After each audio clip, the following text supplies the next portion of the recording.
पाकिस्तान की काली करतूतों को भारत दुनिया के सामने रख रहा है।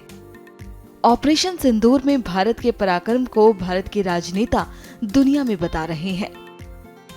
इसी कड़ी में कांग्रेस सांसद शशि थरूर के नेतृत्व में सर्वदलीय प्रतिनिधिमंडल अमेरिका पहुंचा है, जहां उन्होंने डेलीगेशन के साथ न्यूयॉर्क में 9/11 स्मारक पर श्रद्धांजलि अर्पित की।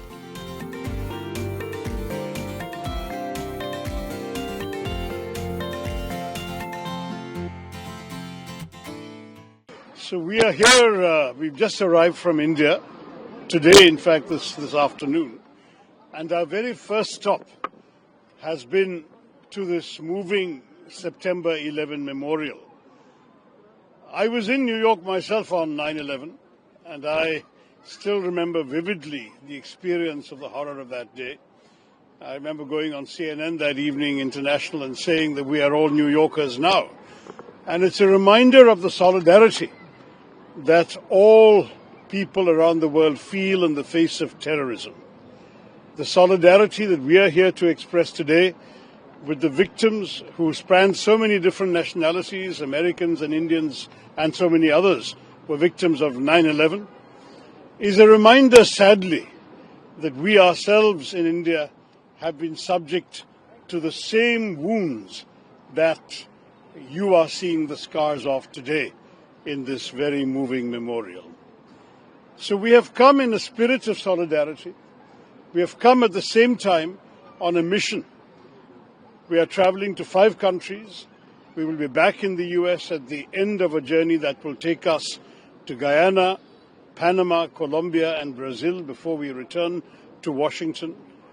And in these countries, we are hoping to be able to explain to the world how important it is for all of us to stand together against the scourge of terrorism. Just as the US showed such resolution and determination in the wake of 9/11, so too our country has stood up against the forces of evil who attacked us on the 22nd of April. We hope that a lesson has been learned by those who perpetrated this attack and by those who finance, train, equip and direct them. But we want to communicate to the world that we will not be sitting quietly if this is repeated, and we want the world to understand that this is not a time for indifference, but for mutual strength and mutual solidarity, so that we can all unitedly stand up for the values that the United States has always cherished, the values of democracy, of human freedom, of diversity, of coexistence of people of different communities, none of which, sadly, is in the agenda of those who conducted such attacks. I'll stop there if you have any particular questions. Call for zero tolerance for terrorism. That's what India has been highlighting, and that will be one of your messages when you go to all these other countries. Absolutely.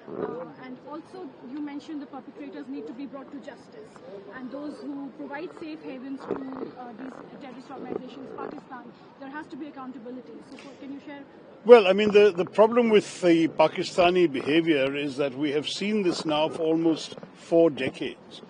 In some ways, you can say it started with the very creation of Pakistan when they first sent terror groups across the border into Kashmir, disguised as tribes people. But subsequently, since 1989 in particular, when the Soviet Union withdrew from Afghanistan and the Pakistanis were able to turn their attention towards us, we have been systematically the victims of repeated attacks.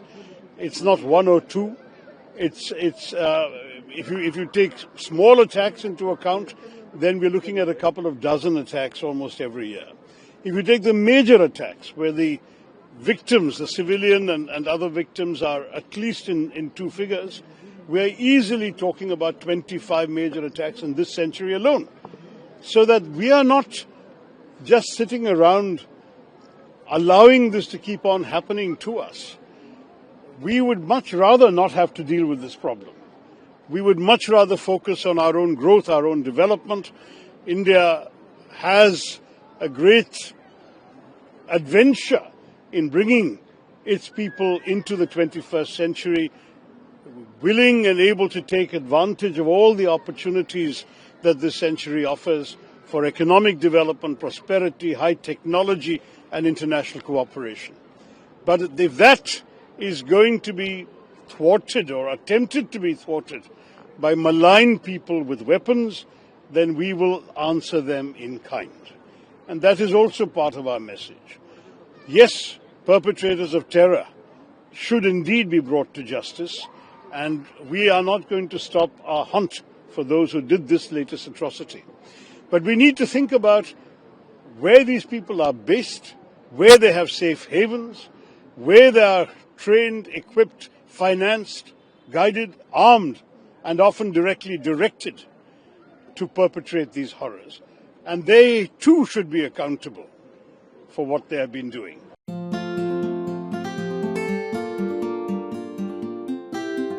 हमसे जुड़े रहने के लिए हमारे YouTube channel को subscribe करें और नई वीडियो की नोटिफिकेशन के लिए बेल आइकॉन को दबाएं।